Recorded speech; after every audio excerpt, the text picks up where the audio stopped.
Okay. Like I said, I'm going to claim that there are bones on the bottom of it's the Gulf of Aqaba is where they cross, in the exact spot where God said he did it. And they've been preserved for 3,500 years. Ludicrous, right? But anoxic water. Water that has little to no oxygen in it. Because it turns out that to consume a bone, the little microorganisms that eat bone need oxygen. All right, I knew it happened. We got the banana bread. So at any point, declare an emergency, you can go get the banana nut bread. And then you can always watch this. Already they're getting up. They're leaving. So there is such a thing as anoxic water. And in that, I even Googled, can a bone survive for 3,500 years in anoxic water? And AI said yes. So you can't argue with that. But it's like everything survives well, even wood, because oxygen breaks things down. I know this from my study of sewage treatment plants. Most plants are aerobic. You add water, and it's the little air-breathing bugs or oxygen-using bugs that eat the poo and do such a good job aerobic. But anoxic is the absence of oxygen. Well, how can that happen? I asked, can fish live? Obviously, I knew the answer, because fish need dissolved oxygen, and they breathe through their gills. So yeah, if you see a bunch of fish, like some of these pictures that these nuts, imbeciles, posted on these videos, they show coral reefs, healthy coral, fish everywhere, divers, and they act like this is part of the exploration. No, it is not. They just needed a picture of coral and divers, and they didn't know about anoxic water. And that is one of the things that I'm kind of upset about. You would think that these divers, when they found bones, would immediately say, how is this possible? Look it up, Google it. Find out that the water has to be low oxygen, no dissolved oxygen. Get a little meter, take a sample, and check for dissolved oxygen. But they don't do that. Others have, though, fortunately. Most fish, this is AI, cannot live in anoxic water, as it lacks the oxygen they need to breathe and survive. I think carp do pretty good at low oxygen, but they wouldn't make that no oxygen, And one of the things you're going to see in these videos that the actual Navy divers that are on this mission, the videos that they take, I don't think there's any, I haven't seen a fish yet. So anyway, when they're actually taking pictures of the remnants of the chariots or the bones, you're not going to see a lot of fish. It's going to be kind of dead. Yes, I want to ask a question. Can bones be preserved? Yes, bones can be well preserved in anoxic water. This is AI, a condition that is, in other words, you need to have anoxic water to slow or halt the process of decay. It preserves things. This is because oxygen-dependent microorganisms, which cause much of the decomposition process, cannot survive in an anoxic condition. So I ask, are there places, this is all I get most sermons from AI, let's face it. Are there places in the Gulf of Aqaba where there is anoxic water? And I found, yes, the answer was yes. But one of the most interesting things had this highlight. Death pool with 10 times more salty, it says more salty water. That sounds like a mistake. That ain't good English. but it says, found where Moses parted the Red Sea. What a weird, it's AI, but there was this group from the University of Miami that went over and actually studied the Gulf of Aqaba, and they happen to know the Ron Wyatt stories and all this talk about, this is where, right where this little, what is it, the Nuwepa Beach. Anyway, right where this beach is where it says in the Bible they crossed. These guys went and studied, and they discovered deep sea brine pools. And they said when they're really, really saline, that also helps to keep out the oxygen. I mean, think about the Salt Lake. Ain't many fish in that. We went there one time. We took you, right? Took Sandy. Yeah, these little horrible shrimp.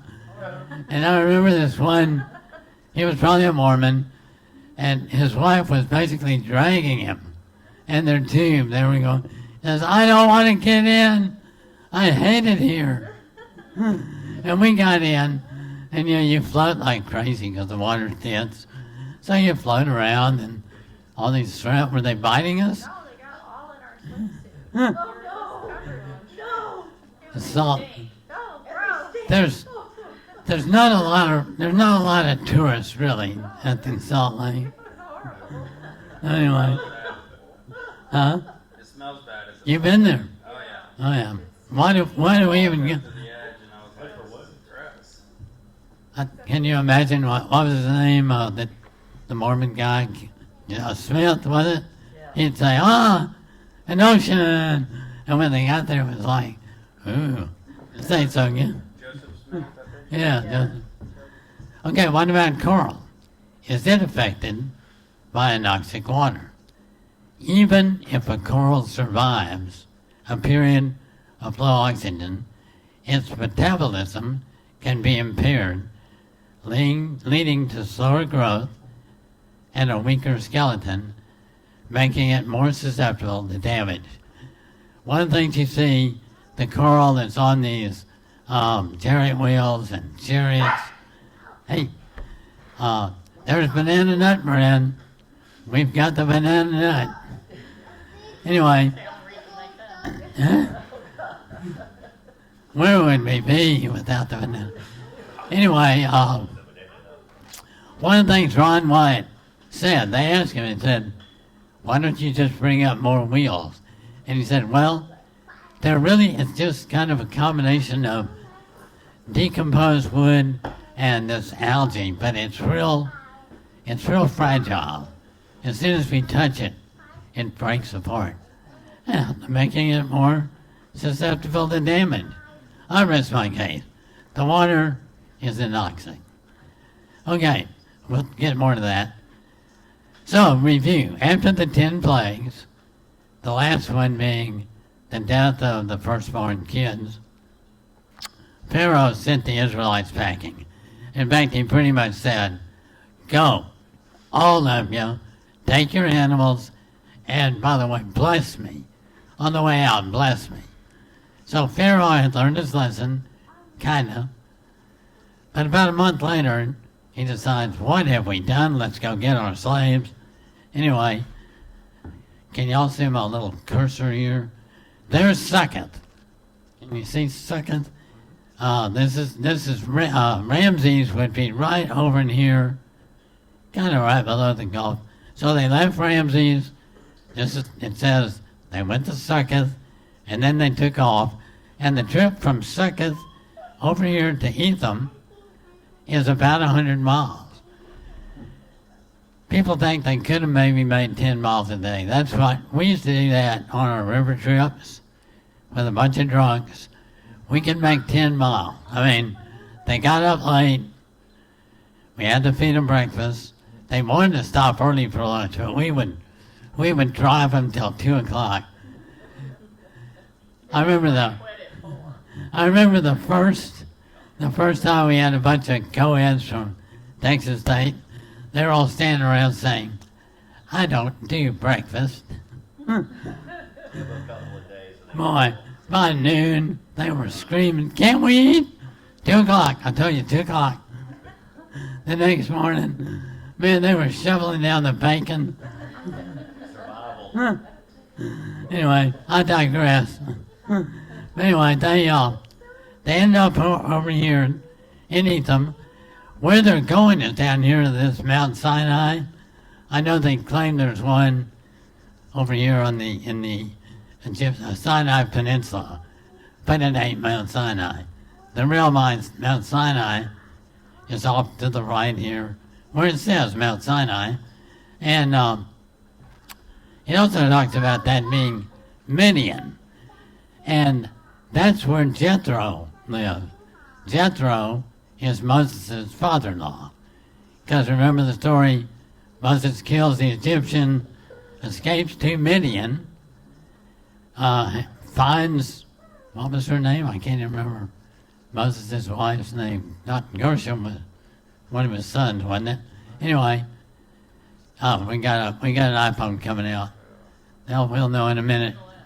Anyway, so he marries Jethro's daughter, named Zipporah. That sounds right. No wonder I can remember. What a name. Anyway, so he's going to go. He's heading home. He's going to go to Midian. Go see the father-in-law. But what really, they were heading around by way of land. If you look at their route, and God even let them get close enough that to this day we would say, yeah, they're going around the northern part of the Gulf of Aqaba, which if you're going to get on the other side, that's a lot better than trying to cross, 2,800 feet of water. But God stops them. God said, turn around and go back. I got a plan for Pharaoh. So anyway, they go back, and then they head down. He said, I want you to camp at Pi Hahiroth. I'm getting it right. I don't know if you can see it there. Right there. Right across from Baal Zephon. He has them camp right there on the Red Sea, or the Gulf of Aqaba. It's an arm of the Red Sea called the Gulf of Aqaba. But that's where he brings them, okay? And this is Google Earth, that little spot, where's my cursor? There it is. That little area right there is called Nuibi Beach. It's a big old beach, shows up on the satellite, and that's where they were. And there is I don't know if you can see it, but they were up here, about to go around the top. God sent them back, and he sent them down. There's a wadi. There's an arroyo that goes right in, basically farm this beach, bringing flood water to that area. So anyway, here's the beach. There's a wadi. You can see it coming down. I mean, we're talking mountains. We're talking a real impenetrable, and the only way to travel is by wadi. And they're on this beach, which is 5 miles long and 2 miles wide. We're talking 10 square miles. And according to the Bible, there were 1.6 million men alone. So that now, a lot of scholars say not possible. I actually did a search, so I said, okay, they left the promised land where Jacob was, and they went over deliberately to survive in Egypt, and they were there 400 years. So I Googled, what, if you have 75 people to start, what's the most you can have in 400 years? And Google, our AI said, it was in the millions. It was like, I want to say 30 million. But they said that's assuming normal death rate and even better than normal. That's the best possible situation. So 3 million is 10% of what could have been. So anyway, and this, people would say, where are you going to camp with 3 million people and kids and all the flocks. What about New Whippy Beach? Looks good to me. Also, we talked about this. This is New Whippy Beach on this side. So we're in Egypt looking towards Saudi Arabia. And this is from Glen, Fritz, is that his name? Anyway, San Marcos archaeologist studied all this, and he found this with the contour line. But basically, the beach here is 5 miles wide. Oh, here he is. He just showed up. Glen Fritz. The beach is about 5 miles wide, and so is this plateau, an underwater plateau. Very unusual. He mapped this all out. Ron Wyatt didn't. Ron Wyatt just said, well, this is where they cross, and they can scuba dive. So at the most, they can go out, 130 feet. 100 probably. But they found chariot wheels that close. I did the math. And 100 feet out and a 10% drop, 100 feet deep, you got to be 1,000 feet out. It's a 10%. Was that 1 foot and 1 inch and 10 inches? Something like that. But anyway, we'll get to that. People always said, Ron Wyatt, idiot, anesthesiologist, don't pay attention to him. And then this guy shows up. Glen Fritz, is that much here? He's been involved in the study of the Exodus geography since about 2000. He holds a PhD in environmental geography from Texas State University. We're tying this to San Mucus. In the course of his investigations, he's traveled to Israel, Egypt, Jordan, Saudi Arabia. This guy has the right letters after his name. He's respected. All of a sudden, people are saying, oh, maybe they did cross the Red Sea. Dr. Fritz, I don't think that's possible. Anyway, leading contemporary advocate of this site, his research followed the lead of Ron Wyatt, who claimed he identified New Whippy Beach as the most likely crossing point based on biblical references. Many scholars have dismissed this claim, believing that Wyatt's methodology was unorthodox and not in line with proper scholarship. The large size and placement of New Whippy Beach make it distinct to viewers using Google Earth. It's large and flat and isolated by mountainous terrain on 3 sides, but is reachable through an indirect, narrow path through the mountains from the northern part of the Sinai Peninsula, where they were when they were heading around the Gulf. New Whippy Beach is approximately 10.9 square miles large, providing adequate space for the Israelite population. Dr. Fritz concludes that this is the spot where they cross. I have a question. Yes. That narrow path, imagine the Egyptians trying to get their chariots.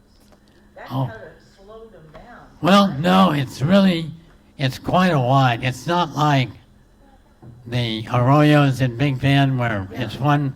No, it's like they've got a highway going down it now. Okay. So it is a nice path. Okay. Not hopping over rocks, kind of. Yeah. It's a big. Okay.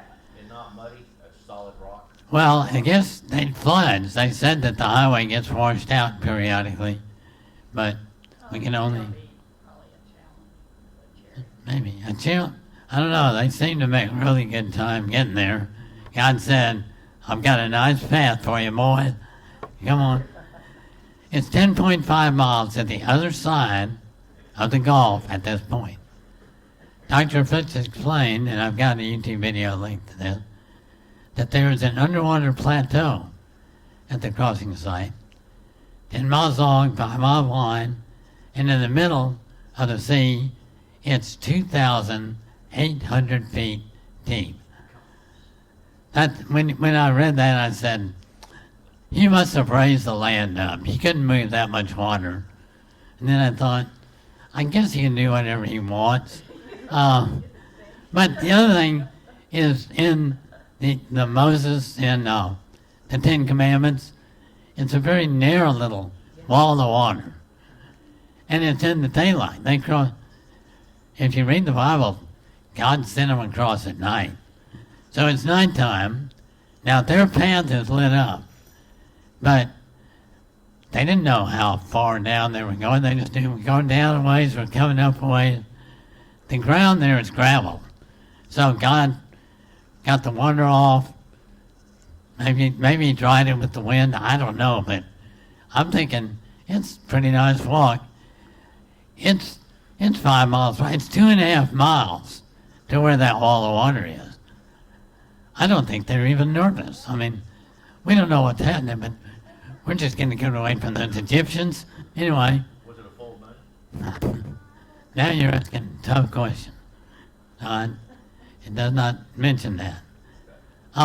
It says none of the slope calculations at the Nuibi crossing would present an insurmountable impediment to foot or wheeled vehicle movement. 10.5 average downhill slope on the west, that would be coming from Egypt, so where Pharaoh headed down, is a little steeper on the other side, 13%. But 10.5 is like an interstate highway, the maximum. So it ain't bad. A 10-1 pitch is doable. This chariot traveled at like 25 miles per hour, roughly 40 kilometers per hour on average for Egyptian chariots. You're almost like having AI here. I never looked that up. 25 miles an hour, right? Yeah. So they're, But the it's people, because they say their average speed was 25 miles per hour and their maximum speed was 25 miles per hour. I would imagine if Pharaoh was leading the charge, he made much better time going out because he almost made it. I mean, his golden wheels were the ones they found real close to shore, but I don't think God said, no, you're going down too, Buster. Anyway, the book of Exodus says that the Israelites crossed at a place where the wilderness had shut them in. First century Jewish historian Josephus clarified that the crossing point was mountainous, which would have trapped the Israelites on three sides. Kind of like right, left, and there's an ocean here. If Nuibi Beach is a correct crossing point, the Israelites indeed would have been trapped if Pharaoh's army had followed them through the Wadi Watir, that arroyo. It says in Exodus 14, 10, and 11, as Pharaoh approached, the Israelites looked up, and there were the Egyptians marching after them. They were terrified and cried out to the Lord. Let's say they were moving at about 1 mile an hour, crossing at night. They can do it in 10 hours. Now, Pharaoh can do it in a fraction of that. 25 miles an hour. Anyway, but they're crossing at night. There'll probably be stragglers. You got some, man, they're making 3 miles an hour, no problem. But then you got me, kind of like that last guy yesterday in the triathlon. Anyway, but by morning, let's say 10 hours into it, these stragglers, all they need to do is be 5 miles plus another 1,000 feet. So 5 miles, and if they go another 1,000 feet, they're 100 feet above where God would put 100 feet of water. So I'm thinking as long as they're far enough across that God can say, okay, I'm taking out the lead chariot. Boom. And then all of a sudden, everybody else says, retreat. So I think they were retreating fast back to Egypt. At that point, the Pharaoh's chariots can start across only to be drowned by the first wave of water. says the Egyptians pursued them, and all Pharaoh's horses and chariots and horsemen followed them into the sea. During the last watch of the night, so it's almost morning, God looked down from the pillar of fire and cloud at the Egyptian army and threw it into confusion. So he not only had the water to work with, he could kind of mess with those wheels. Anyway, he jammed the wheels of their chariots, so they had difficulty driving. And the Egyptians said, let's get away from the Israelites.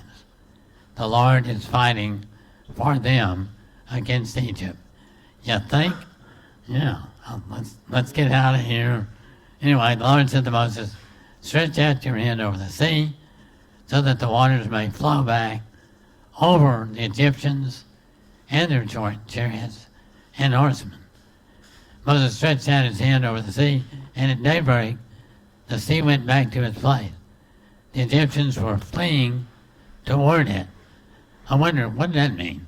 Well, it says earlier that God used a strong east wind, piled the water up somehow on the Egyptian side. Probably, he didn't pile it up on the path, but I'm thinking there was a lot of water. So as they were heading home, it said they were heading toward the water. They're fleeing toward oncoming water. Not a good plan, or not a good place to be. All right, so now a small team of professional salvage divers and marine technology experts arrived in Aqaba, Jordan. They weren't interested in gold, sunken ships, or forgotten trade routes. Their mission was far more controversial. They were searching for evidence of an ancient event described in the Bible. They believed the bottom of the Red Sea near Nuweiba Beach, on Egypt's side of the Gulf of Aqaba, might hold something extraordinary. Nearly 5 decades earlier, a man named Ron Wyatt had made a bold claim. He said he found the remains of Pharaoh's army on the seabed, specifically chariot wheels. The idea was instantly dismissed by scholars and archaeologists. Many called it a hoax. But this team wasn't ready to walk away from the mystery. They were there to verify what Wyatt claimed. The group was a mix of marine engineers, ex-military divers, and underwater archaeologists.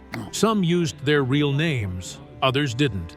The operation stayed quiet on purpose. There was no press, no official announcement, and no backing from academic institutions.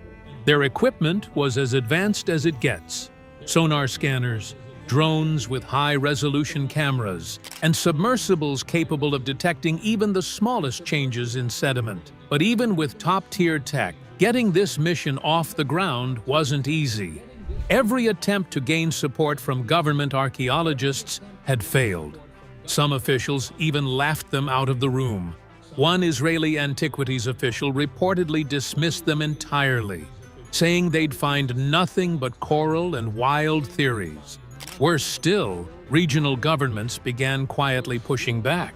They cited environmental laws and marine protection acts. Behind the polite words, though, the message was clear: stop.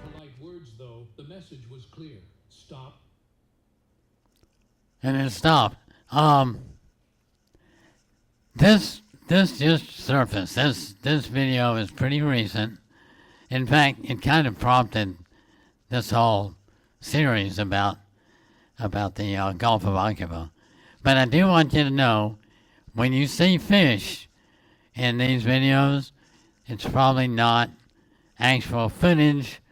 It's something that the people editing this said, hey, we need some coral, we need a picture of coral. So they have this something in the Caribbean with fish and pretty coral. But when you see the real pictures, just note the coral is real scroungy looking, no fish. It's kind of it's like the Dead Sea, but it's original. A handful of wealthy private donors stepped in. These were people who had followed Ron Wyatt's story for years. Some were simply curious.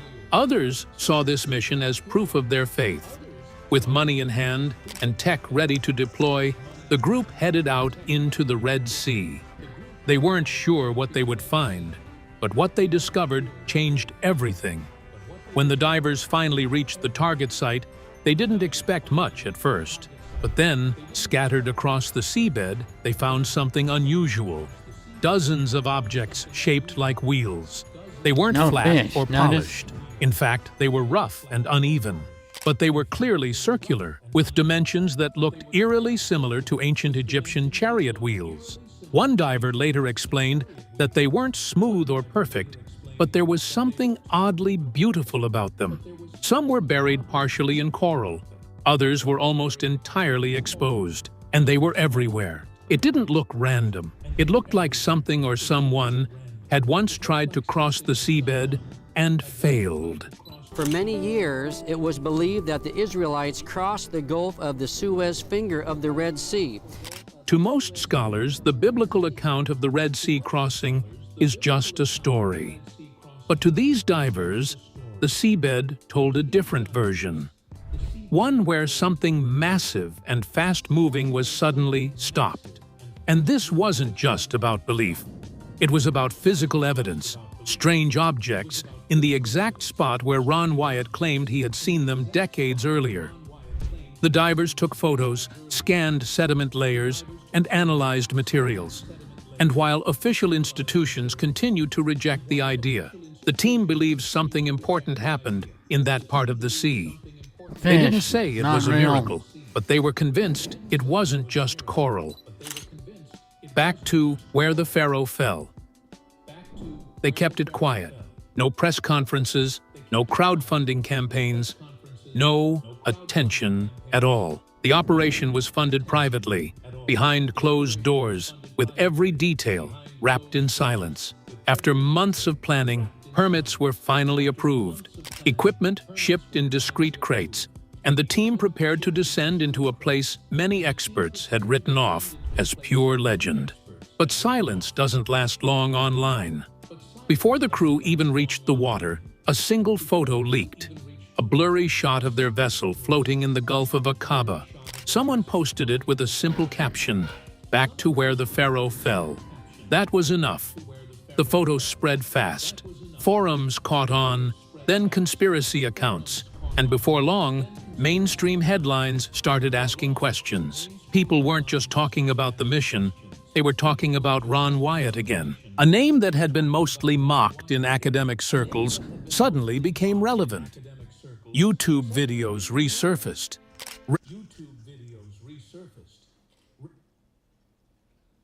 They have a lot of ads, so that's why I broke this up for you. You know, The mountain in Saudi more. Arabia, once dismissed, is now seeing a surge of attention. Teams are returning to the site, but not with guesswork or simple tools. Now, they're using drone footage, satellite imaging, and 3D surface mapping to investigate the area more deeply than ever before.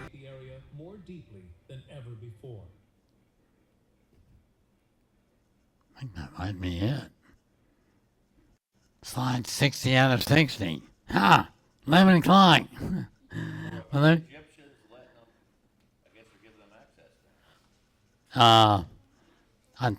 I don't know how happy they are about it, because it sounds like they're still kind of having to fund it themselves.